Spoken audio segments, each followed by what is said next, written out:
Welcome back to the channel. तो जैसा कि आप सबने देखा होगा हमारे हमारा जो चैनल है बिलीवर्स, उसमें जो है हमने काफ़ी सारे प्लेलिस्ट भी इंक्लूड किए हैं, जिसमें हमने 9th 10th 11th 12th सारी क्लासेस के लिए हमने जो है लेक्चर्स अपलोड किए हैं। तो आप CSIR की प्रिपरेशन भी कर सकते हैं और आपके जो भाई बहन हैं जो 10th 11th 12th में होंगे उनको भी आप सजेस्ट कर सकते हैं इस चैनल के लिए, ठीक है। तो आज हम जैसा कि आप सब जानते हैं कि मैं CSIR की प्रिपरेशन कराने के लिए हूँ यहाँ पे। तो फिर आज हम कौन से यूनिट स्टार्ट करने वाले हैं, जैसा कि मैंने पिछले लेक्चर में कहा था कि हम अब नेक्स्ट सेल सिग्नलिंग स्टार्ट करने वाले हैं। तो सेल सिग्नलिंग एक बहुत इंपॉर्टेंट पार्ट है, ठीक है।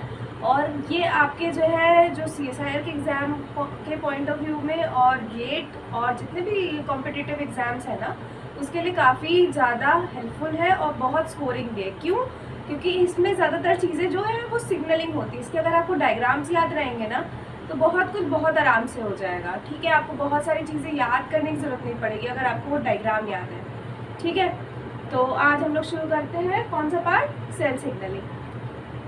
तो जैसा कि आप सब जानते हैं, कोई भी सेल है उसको कोई इंफॉर्मेशन पास ऑन करनी है किसी टारगेट सेल को, ठीक है।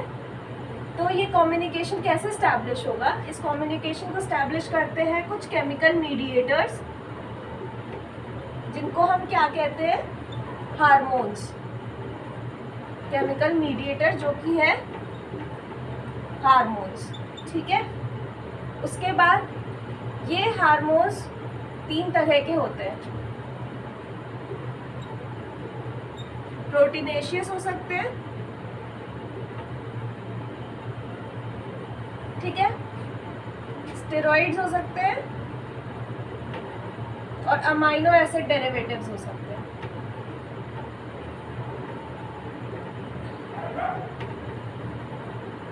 तो जो प्रोटीनेशियस हार्मोन है वो हमारे सेल के प्लाज्मा मेम्ब्रेन पे जो रिसेप्टर्स प्रेजेंट होंगे ना उस पे जाके बाइंड करते हैं। स्टेरॉइड के केस में क्या होता है, ये प्लाज्मा मेम्ब्रेन को क्रॉस कर जाते हैं और इनका रिसेप्टर कहाँ पे होता है, साइटोप्लाज्म में, ठीक। और amino acid derivative like thyroid hormone, ठीक। थायराइड हार्मोन के रिसेप्टर हमारे न्यूक्लियस में होते हैं। तो जैसा कि आप देख सकते हैं किस टाइप के हार्मोन्स है उस पर हमारा डिपेंड करता है कि वो कहाँ पे कौन सेल के कौन से पार्ट में जाके वहाँ बाइंड करते हैं। लाइक कुछ प्लाज्मा मेम्ब्रेन क्रॉस कर पाते हैं, कुछ नहीं कर पाते हैं, और रिसेप्टर्स भी उनके उस हिसाब से प्रेजेंट होते हैं, ठीक है।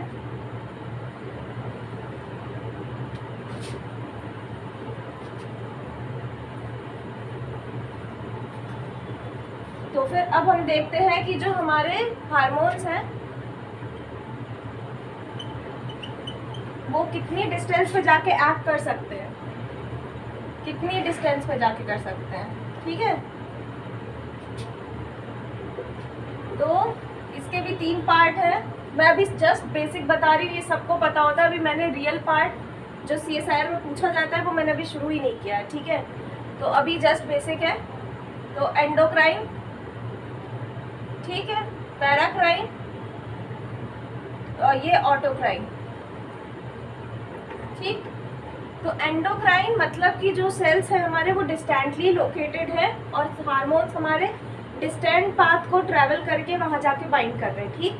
पैराक्राइन मतलब नियर बाय सेल्स है हमारी, उन पे जाके एक्ट कर रहे हैं। और ऑटोक्राइन मतलब कि जो सेल्स जो है उस हार्मोन को प्रोड्यूस कर रहे हैं उन्हीं का रिसेप्टर उसी सेल पे प्रेजेंट है, इसीलिए हम उसको ऑटोक्राइन बोलते हैं, ठीक है। चलो, ये तो हो गई हमारी बेसिक पार्ट। अब जो है सेल सिग्नलिंग में on the basis of receptor cell signalling को हम 3 पार्ट में डिवाइड कर सकते हैं। पहला पार्ट होगा GPCR, बहुत इंपॉर्टेंट है। GPCR आपके एग्जाम्स के लिए बहुत इंपॉर्टेंट है, इसको ज़रूर से पढ़ना है और इसकी जितनी भी माइन्यूट चीज़ें हैं ना वो हमें याद करनी होगी। GPCR देन होता है RTK। GPCR का फुल फॉर्म क्या होता है, G protein coupled receptor, okay. RTK का क्या फुल फॉर्म होता है, रिसेप्टर टायरोसिन काइनेज, ठीक है। और तीसरा है आयन चैनल लिंक। तो ये 3 है मेन सेल सिग्नलिंग जो हम एक एक करके बात करेंगे। आज हम GPCR के बारे में बात करेंगे, ठीक है। तो GPCR मैं डायग्रामेटिकली बताती क्योंकि वो ज़्यादा इजी होगा समझने में। सबसे पहले ये है प्लाज्मा मेम्ब्रेन, ठीक। प्लाज्मा मेम्ब्रेन पे जो ये हमारा रिसेप्टर होता है, ऐसा है, ट्रांस मेम्ब्रेन रिसेप्टर है और 7 बार स्पैन करता है। इसको हम सर्पेंटाइल भी बोलते हैं। 1 2 3 4 5 6 7, ठीक। ये मैं हमारा रिसेप्टर है, ठीक। 7 बार ये मेम्ब्रेन को क्रॉस करता है तो इसे हम 7 ट्रांस मेम्ब्रेन प्रोटीन भी बोलते हैं, जिसको हम सर्पेंटाइल रिसेप्टर भी बोलते हैं, ठीक है। यहाँ पे हमारी लिंक होती है एक प्रोटीन, जिसे क्या कहते हैं, जी प्रोटीन। जी प्रोटीन 3 पार्ट्स होते हैं इसके, अल्फा, बीटा, गामा, ठीक। जैसे ही मान लीजिए कोई रिसेप्टर आया, रिसेप्टर ने बाइंड किया, इसके पास जो इसने जो है ये रिसेप्टर में बाइंड किया, इसने सिग्नल दिया जी प्रोटीन को। जी प्रोटीन ने क्या किया, अपना जो है जीटीपी, जो जीडीपी बाइंड था उससे, उसको हटा के जीटीपी बाइंड कर लिया। तो क्या हो गया, बीटा गामा यही रह गया, बीटा गामा इसी से अटैच्ड है। और जो तुम्हारा अल्फा था ना, वो जीटीपी के साथ बाइंड करके आगे मूव कर गया, ठीक। ये जब एक्टिवेट हुआ, जब मैसेंजर आके बाइंड किया, तभी ये हुआ है, उसके पहले नहीं हुआ है, ठीक है गाइस। तो जैसे ये जीटीपी बाइंड किया, ये एक्टिव फॉर्म आ गया इसका। यहाँ पे जब ये प्रेजेंट था, जब अल्फा यहाँ प्रेजेंट था ना, तो ये इनएक्टिव फॉर्म था, ठीक। लेकिन अब हमारा जो है ये मैसेंजर आके बाइंड कर चुका है, ये एक्टिव फॉर्म में आ चुका है। अब इसने क्या किया, यहाँ पे होता है हमारे एफेक्टर एंजाइम्स, ये भी मेम्ब्रेन बाउंड होते हैं, ठीक है। ये है एफेक्टर एंजाइम। इनका क्या काम होता है, जो भी हमारे सेकेंडरी मैसेंजर्स होते हैं ना, उनको एक्टिवेट करता है। Secondary messengers like cyclic AMP, ठीक, साइक्लिक एएमपी, ठीक। साइक्लिक एएमपी फिर आगे एक्ट करता है, हमारे जो है न्यूक्लियस में जाता है, कुछ प्रोटीन्स को, जीन्स को, डीएनए को एक्टिवेट करेगा, और जैसे बहुत सारी चीज़ें हो जाती, फिर जो भी हमारे सिग्नल रिक्वायर्ड होते हैं वो आ जाएंगे, ठीक है। ये बेसिक है। अब हम जो है स्पेसिफिक जी प्रोटीन, ये GPCR सिग्नलिंग का बेसिक है। ये मतलब समझ लो बैकबोन है। जितने भी तरह की आपकी GPCR, जो भी हमारी जो होंगी ना GPCR की रिएक्शंस, उनमें ये चीज़ें तो कॉमन होंगी, बस चीज़ें थोड़ी थोड़ी चेंज हो जाएंगी, ठीक। तो फिर इसको आप एक जगह नोट कर लो अच्छे से, ये बहुत इंपॉर्टेंट है, ठीक। इससे बहुत इजी हो जाएगा आगे चीज़ें समझना। चलो ठीक है।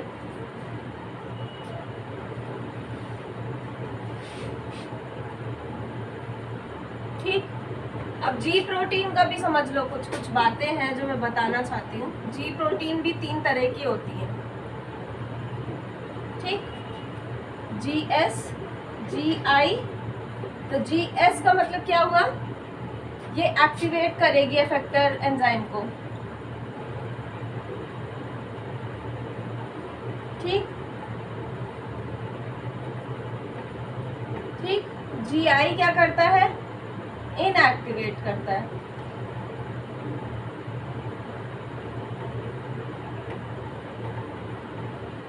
तो ये जो टाइप्स होते हैं जी प्रोटीन के, ये क्यों रिक्वायर्ड होते हैं, क्योंकि अलग अलग फंक्शन परफॉर्म करना होता है। तीसरा क्या होता है, GQ, ये एक्टिवेट करेगा फॉस्फोलाइपेज C को,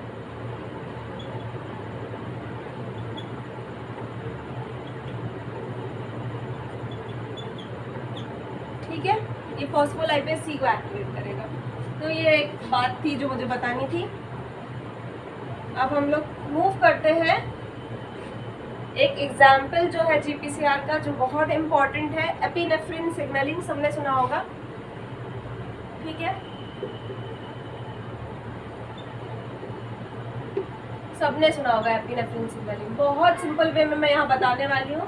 ये एक GPCR का एग्जाम्पल है, ठीक है। तो एपिनेफ्रिन, जैसा कि आप जानते हैं कि ये क्यों सिक्रीट होता है एपिनेफ्रिन, ठीक है। जब भी हमारी फाइट एंड फ्लाइट कंडीशंस होती हैं, जब हमारे जैसे हम बहुत तेज़ दौड़ रहे हैं, भाग रहे हैं, तो कुछ हार्मोन्स रिलीज होते हैं जो कि आपके मेटाबॉलिज्म को तेज़ करने में हेल्प करते हैं। तो उसके लिए ये सिग्नलिंग एक्टिवेट होती है, ठीक है। इसमें क्या होता है, तो बीटा एड्रेनर्जिक रिसेप्टर बोलते हैं इसमें जो प्रेजेंट होता है, ठीक। बीटा एड्रेनर्जिक रिसेप्टर और बीटा एड्रेनालिन रिसेप्टर,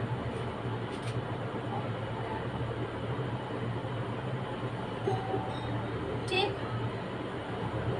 चलो ये तो हो गया। अब हम समझते हैं कि इसमें कैसी सिग्नलिंग होती है। फिर से बनाते हैं एक प्लाज्मा मेम्ब्रेन। फिर आया हमारा रिसेप्टर सर्पेंटाइल, 1 2 3 4 5 6 7 रिसेप्टर। यहाँ पे आया एड्रेनालिन, आके बाइंड हो गया। यहाँ पे हमारी थी जी प्रोटीन जो कि है अल्फा बीटा गामा।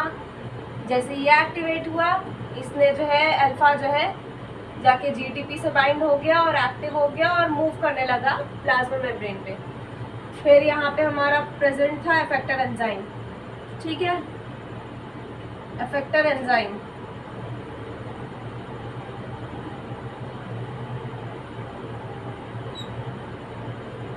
इतने में अगर आप लोग को कोई भी प्रॉब्लम हो रही है तो देख लो एक बार, बताओ कोई प्रॉब्लम हो रही है तो, ठीक। यहाँ पे क्या हुआ, एडिनाइल, ये जो इफेक्टर एंजाइम यहाँ पे स्पेसिफिक इफेक्टर एंजाइम होता है जो कि है एडिनाइलेट साइक्लेज, ठीक। ये क्या करेगा, ATP को CAMP पे कन्वर्ट कर देगा, ठीक। साइक्लिक एडेनोसिन मोनोफॉस्फेट, ठीक। इसने क्या किया, साइक्लिक AMP। अब होता है PKA, एक प्रोटीन है जो बहुत इंपॉर्टेंट है, कुछ इस तरह से दिखती है ये, ठीक। तो यहाँ पे ये प्रेजेंट होती है कैटालिटिक सब यूनिट और यहाँ पे प्रेजेंट होती है रेगुलेटरी सब यूनिट। तो प्रॉब्लम क्या आती है, ये है इनएक्टिव फॉर्म में, क्योंकि इसकी जो कैटालिटिक सब यूनिट है उसको रेगुलेटरी सब यूनिट ने मास्क कर रखा है। इसको एक्टिवेट करता है साइक्लिक AMP। क्या करता है ये,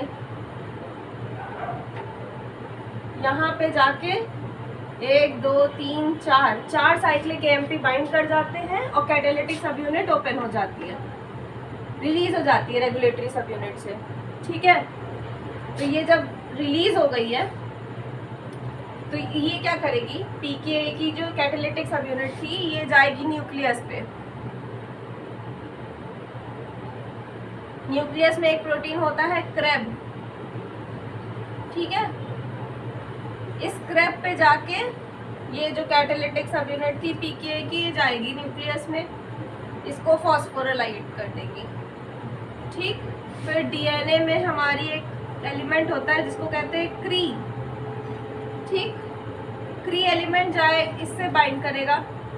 जैसे ही ये इस पे बाइंड करेगा ये ट्रांसक्रिप्शनल प्रमोटर की तरह एक्ट करेगा और इसको एक्टिवेट करेगा, जिससे क्या होगा, मेटाबॉलिज्म एक्टिवेट हो जाएगा। और कार्बोहाइड्रेट का मेनली क्या काम होता है, कार्बोहाइड्रेट का मेटाबॉलिज्म एक्टिवेट हो जाता है इससे, ठीक। सिंपल सी है, एक गो में आपको समझ में आ गई होगी। समझ लो, देख लो, कोई भी प्रॉब्लम हो कमेंट्स करके ज़रूर पूछना, ठीक है। और हाँ, अगर कोई भी प्रॉब्लम हुआ करे आप लोग कमेंट्स किया करो और अपने फ्रेंड्स में भी फॉरवर्ड करो, क्योंकि यहाँ पे हम चीज़ों को बहुत इलेबोरेट करके नहीं बता रहे, बहुत सिंपल वे में आपको बता रहे ताकि आपकी जो प्रिपरेशन है वो और इन्हांस हो सके, ठीक है। जस्ट ऐसा क्विक रिवीजन आप देख सकते हैं इनको। चलो इसे नोट कर लो जल्दी से। और हाँ, ये भी बता देना कि नेक्स्ट वीडियो ऐसे तो अभी सेल सिग्नलिंग ही चलने वाला है हमारा कुछ टाइम तक, उसके बाद आपको कौन सी यूनिट पढ़ने में इंटरेस्ट है वो भी बता देना, उस हिसाब से हम आगे जो है वीडियोस लाएंगे। चलो ठीक है, अब ठीक है, सब हो गया, समझ आ गया भाई। अब मान लो कि हमारी जो ये मैसेंजर है ये कंटिन्यूअसली यही प्रेजेंट है, मतलब कि हमारी ये जो रिएक्शन है ये टर्मिनेट ही नहीं हो रही है। लेकिन हमें टर्मिनेट तो करना पड़ेगा ना, टर्मिनेट नहीं होगी तो बहुत ज़्यादा आगे प्रॉब्लम हो जाएगी, क्योंकि इस केस में मेटाबॉलिज्म बहुत तेज़ी से वर्क करता है, और अगर मेटाबॉलिज्म हमेशा बहुत तेज़ी से वर्क करेगा तो ज़्यादा दिक्कत हो जाएगी। अगर मैसेंजर हमेशा प्रेजेंट है तो हम क्या कर सकते हैं बताओ? किसी तरीके से या तो हम ये रिसेप्टर को अंदर अरेस्ट कर लें, अंदर कर लें, ताकि ये जाके जो हमारा जो मैसेंजर है उसे कांटेक्ट ही ना कर पाए। तो ये कौन करता है? बीटा ARK एक है हमारा एंजाइम, ये काइनेज है एक टाइप का, ये इसको फॉस्फोरिलेट कर देता है, जिसकी वजह से अरेस्टिन जो होता है ना इसको सीक्वेस्टर करता है, जिसकी वजह से जो ये मैसेंजर है ना ये इससे ज़्यादा कांटेक्ट ही नहीं कर पाएगा और हमारी जी प्रोटीन भी एक्टिवेट नहीं हो पाएगी। ठीक है, अच्छा तरीका है ना, किसी को एक्सपोज ही मत होने दो, किसी के लिए उसको छुपा के रख लो, जिसकी वजह से क्या होगा, हमारी जो सिग्नलिंग है ये स्टॉप हो जाएगी। ठीक, दूसरा हम लोग क्या कर सकते हैं, या तो हम क्या करें, ये मैसेंजर को बाइंड ही ना होने दें, यहाँ पे कुछ ब्लॉक कर दें। ठीक, एक ये तरीका हो सकता है। ठीक है, या फिर यहाँ पे जो साइक्लिक AMP बन रहा था ना इसको हम वापस ATP में कन्वर्ट कर दें, जो ATP से ये बन रहा था इसको वापस ATP में कर दें, तो काम बन जाएगा हमारा। जो हमारी इफेक्टर एंजाइम है वो जो सेकेंडरी मैसेंजर को एक्टिवेट ही नहीं कर पाएगी और हमारा ये काम जो है रुक जाएगा, सिग्नलिंग रुक जाएगी। तो इसके लिए कौन काम करता है? CAMP phosphodiesterase enzyme. ठीक, तो ये कुछ मेथड्स है जिससे हम जो है इस सिग्नलिंग को टर्मिनेट कर सकते हैं। ठीक है, एक बार इसको नोट कर लो, समझ लो, कोई भी दिक्कत हो कहीं पे भी कमेंट्स करके ज़रूर पूछना। ठीक है, चलो आज हम लोग इतना ही रखते हैं, कोई भी प्रॉब्लम हो पूछ लेना। मैं बार बार बोल रही हूँ क्योंकि अगर आप लोग बोलोगे तभी हम लोग उस पर वर्क कर पाएंगे। ठीक है, अच्छा लगे तो आगे फॉरवर्ड करना, सब्सक्राइब करना और लाइक करना। ठीक है, चलो ओके बाय।